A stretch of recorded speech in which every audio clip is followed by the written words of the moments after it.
আজকে চিংড়ি মাছের খোসার বুড়া করছি আর চিংড়ি মাছ দিয়ে কচুর শাক রান্না করছি। খেয়ে নেই, আজকে ঝোল তরকারি করি নেই, শুকনো শুকনো তরকারি করছি।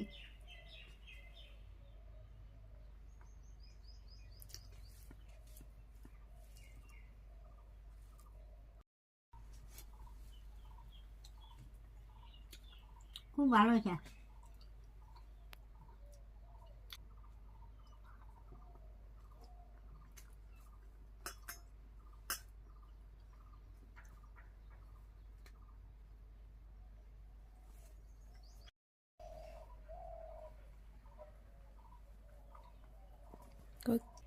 খেয়ে দিয়ে ছাগল নিয়ে মাঠে যাব।